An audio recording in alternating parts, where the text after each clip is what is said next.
एक और इंटरेस्टिंग बात जो इस ट्रेलर में मुझे देखने को मिली, इसका मूल नेपाली भाषा में जो ट्रेलर है वो अगर आप देखेंगे तो उसके थंबनेल पर और उस ट्रेलर के एंडिंग में भी जो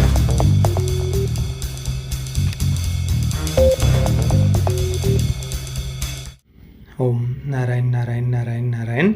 सब मित्रों को राम राम। दोस्तों, आज दोपहर को अभी से ठीक 7 घंटे पहले जी म्यूजिक कंपनी पर प्रेम गीत 3 इस नेपाली फिल्म के ऑफिशियल हिंदी ट्रेलर को रिलीज़ किया गया है। अभी तक 7 घंटों में इसे 5 लाख के करीब व्यूज़ आ चुके हैं और 61,000 लाइक्स मिले हैं। ये पहली नेपाली फिल्म है जिसे इतने बड़े स्केल पर, इतने बड़े बजट के साथ में रिलीज़ किया जा रहा है और पहली नेपाली फिल्म है जिसे हिंदी में भारत में रिलीज़ किया जाएगा। हमने अभी तक हमारे चैनल पर 2 नेपाली फिल्मों के रिव्यू किए हुए हैं, एक तो लूट और दूसरी पशुपति प्रसाद। उन दोनों को ही रिव्यू करके 4 साल से भी ज़्यादा समय हो चुका है।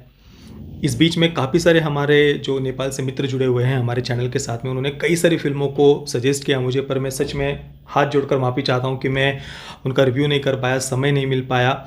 पर जो मैंने 2 नेपाली फिल्में देखी हुई है, मैं इतना अवश्य कहना चाहूँगा कि उन फिल्मों को देखते हुए सच में ऐसा लगता ही नहीं कि हम मतलब एक बिल्कुल अपनापन उनके साथ में फील होता है और बिल्कुल हमारा कल्चर, हमारी संस्कृति एक ही है, तो वो अपनापन लगना बिल्कुल स्वाभाविक सी बात है।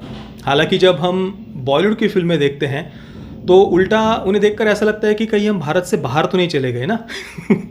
उनमें वो भारतीयता, अपनापन आजकल दिखाई नहीं देती। पर हाँ, उन दोनों फिल्मों को जब मैंने देखा था, पशुपति प्रसाद और लूट, वो दोनों ही फिल्में मुझे पसंद आई थी। उन दोनों का ही रिव्यू आप हमारे चैनल पर देख भी सकते हैं। और अब उसके बाद में करीब 4.5 वर्षों के बाद में प्रेम गीत 3 मैं इसे देखने के लिए बहुत उत्सुक हूँ। जितना टीज़र मैंने इसका देखा और आज जो ऑफिशियल ट्रेलर इसका रिलीज़ हुआ है, 1 मिनट और 58 सेकंड का कुल मिलाकर ये ट्रेलर है और दिखने में काफ़ी रिच लग रही है फिल्म। काफ़ी अच्छे खासे बजट और प्रोडक्शन वैल्यू के साथ में बनी हुई लग रही है। लोकेशंस बहुत बहुत ज़्यादा सुंदर है। कॉस्ट्यूम्स और मेकअप पर उन्होंने बहुत मेहनत ली है, ये हम ट्रेलर से स्पष्ट रूप से हमें दिखाई देता है। कहानी की बात करें तो मतलब देखिए, जितना मैंने कुछ कमेंट्स वगैरह पढ़े, प्रेम गीत का पहले और दूसरे पार्ट से इस तीसरे पार्ट का कोई कनेक्शन नहीं है। पूरी तरीके से ये एक अलग कहानी और फिल्म होने वाली है।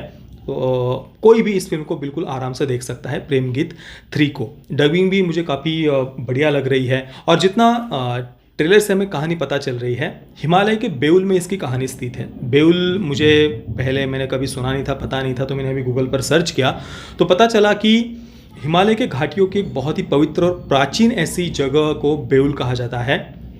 भारत के सनातन संस्कृति के एक बहुत ही महान ऐसे बौद्ध वज्राचार्य पद्मसंभव जी, उन्होंने बेउल में जाकर वे रहे थे, बसे थे और तिबेटन बुद्धिज़्म से जुड़ा हुआ वो क्षेत्र उसे कहा जाता है। ज़्यादा कुछ मुझे उसके बारे में पता नहीं चला, पर इतना मैंने गूगल पर पढ़ा। तो वहाँ के कज़ाक किंगडम, एक प्राचीन साम्राज्य में इस फिल्म की कहानी स्थित है। फिल्म का जो मुख्य पात्र है प्रेम, उसमें बचपन से ही, जन्म से ही उसके जीवन में राजयोग है, राजपाट संभालने की योग्यता है।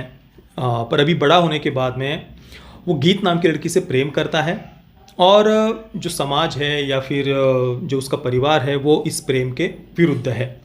तो राजयोग या फिर प्रेम योग, इन दोनों में से वो एक को ही चुन सकता है और बाकी सब उसका विरोध कर रहे हैं। इसके अलावा एक और कैरेक्टर के बारे में हमें पता चलता है, वो भी इस राजगद्दी का दावेदार है। अब इन 3 मुख्य पात्रों के इर्द गिर्द किस प्रकार से उन्होंने इस कहानी को डेवलप किया है, ये जानने के लिए हमें फिल्म देखनी पड़ेगी। देखिए, ओवरऑल विजुअल्स की अगर हम बात करें तो वो बहुत सुंदर लग रहे हैं। कहानी की बात करें तो वैसे मैं पर्सनली उतना ज़्यादा कुछ लव स्टोरीज़ मतलब उतना मैं ज़्यादा पसंद नहीं करता हूँ, पर फिर भी ये एक पहली नेपाली फिल्म है जिसे हिंदी में रिलीज़ किया जा रहा है, इतने अच्छे खासे बजट के साथ किया जा रहा है, तो उस कारण से मैं इस फिल्म को देखने के लिए बहुत उत्सुक हूँ और मैं अवश्य इसे थिएटर में देखूँगा। बाकी अब प्राचीन जो एक साम्राज्य उन्होंने दिखाया है हिमालय के बेउल में स्थित, उसे वे कैसे प्रेजेंट करते हैं वो देखना इंटरेस्टिंग रहेगा। मतलब उस साम्राज्य के लोगों को बहुत ही ज़्यादा रिग्रेसिव सोच वाला, या वो प्रेम का विरोध क्यों कर रहे हैं, इसके पीछे क्या रीज़न उन्होंने दिखाया है, ये मैं जानना चाहूँगा। एक और इंटरेस्टिंग बात जो इस ट्रेलर में मुझे देखने को मिली, इसका मूल नेपाली भाषा में जो ट्रेलर है वो अगर आप देखेंगे तो उसके थंबनेल पर और उस ट्रेलर के एंडिंग में भी जो रिलीज डेट है वो उन्होंने पंचांग के अनुसार, जो नेपाल संवत या विक्रम संवत है, जो हिंदू कैलेंडर है, उसके अनुसार उन्होंने रिलीज डेट लिखी हुई है। ट्रेलर के ऊपर ही उन्होंने लिखा है रिलीजिंग ऑन असोज 7 बड़ा दशे। असोज मतलब अश्विन माह को असोज, अश्विन भी कहते हैं, असोज भी कहते हैं। तो उसकी 7वीं तारीख को ये फिल्म रिलीज़ होने वाली है। वैसे 23 सितंबर अंग्रेज़ी कैलेंडर के अनुसार 23 सितंबर ये डेट आती है। और उसकी हम पंचांग में उस तिथि को अगर हम देखें तो विक्रम संवत 2079 के अश्विन माह के कृष्ण पक्ष की त्रयोदशी आती है उस दिन। ये एक बहुत खुशी की बात है कि पूरे विश्व में केवल एक नेपाल ही ऐसा देश है जहाँ पर आज भी हमारे जो हिंदू कैलेंडर है विक्रम संवत, उसका उपयोग आज भी वहाँ पर किया जाता है। हालांकि भारत में भी अगर हम देखें तो हमारे जितने भी त्यौहार हैं, 40 से ज़्यादा त्यौहार, कई सारे पर्व है, या जो हम 15 दिन बाद जो एकादशी के उपवास हम पकड़ते हैं, या फिर कोई भी बड़े घर में कोई कार्य हो, कोई किसी बड़े शॉप का आदि का कोई उद्घाटन करना हो, या फिर जो महापुरुषों की जयंती आदि होती है, या फिर विवाह आदि करना हो, तो हम पंचांग का ही उपयोग करते हैं। तिथि का ही हम, जो हिंदू कैलेंडर की जो हमारी तिथि होती है उसके अनुसार ही हम ये सब बातें तय करते हैं या मनाते हैं, हमारे त्यौहार, पर्व या महापुरुषों की जयंती आदि। पर फिर भी जो ऑफिशियल जो कैलेंडर है वो पंचांग नहीं है हमारे देश में, जो कि एक दुख की बात है। हमें हमारी प्राचीन सभ्यता या काल गणना को उसको कंटिन्यू करना चाहिए, उसका जतन हमें करना चाहिए। जैसा कि नेपाल में हम देख रहे हैं कि थंबनेल के ऊपर ही असोज 7 रिलीज डेट हिंदू कैलेंडर के अनुसार ही उन्होंने लिखी है। बाकी मैं पर्सनली बहुत एक्साइटेड हूँ।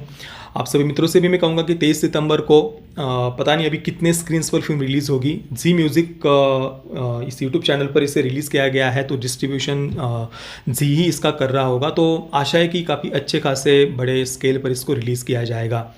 और मैं मेरी तरफ से तुम्हें ढेर सारी शुभकामनाएं देता हूँ इस फिल्म के मेकर्स को, कि बहुत उन्हें सफलता मिले और आगे जाकर नेपाली फिल्म इंडस्ट्री भी बहुत अच्छे से बड़े स्केल पर और फिल्में बनाए और ज़्यादा ग्रो करे।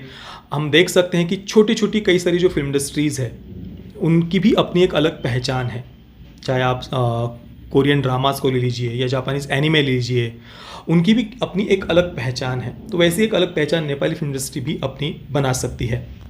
हालांकि भारत की बात करें तो बॉलीवुड को ये बहुत पहले करना चाहिए था, पर उन्होंने कभी भी हमारे कल्चर को उस प्रकार से रिप्रेजेंट नहीं किया। जैसे कि जो कोरियन जो फिल्में हैं या ड्रामाज हैं उनको हम देखें तो वे प्राउडली अपने कल्चर को प्रेजेंट करते हैं। जापानीज़ एनिमे को भी आप ले लीजिए, वे प्राउडली अपने कल्चर को, अपनी हिस्ट्री को, उनकी परंपराओं को बहुत ही गर्व के साथ में प्रेजेंट करते हैं।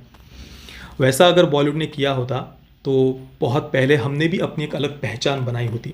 पर हमने अपनी अलग पहचान बनाने की जगह पर बॉलीवुड खुद को वेस्टर्न बनाने के पीछे ज़्यादा पड़ा हुआ था। तब एक बदलाव आ गया, अभी आरआरआर के कारण आया है। आरआरआर के कारण देखिए हमारे कल्चर को उसमें जो प्राउडली प्रेजेंट किया है, तो कैसी सफलता, उसे पूरे वर्ल्ड वाइड सफलता कैसी मिली है आरआरआर को हम देखिए। तो सफल होने के लिए हमें किसी और की तरह बनने की आवश्यकता नहीं है, हम जैसे हैं उस पर ही हमें गर्व करने की आवश्यकता है। बाकी दोस्तों, आप प्रेम की 3 को देखने के लिए कितने उत्सुक है मुझे आप नीचे कमेंट में अवश्य बताना। ये वीडियो देखने के लिए आप सभी मित्रों का बहुत बहुत धन्यवाद। जय श्री राम, वंदे मातरम।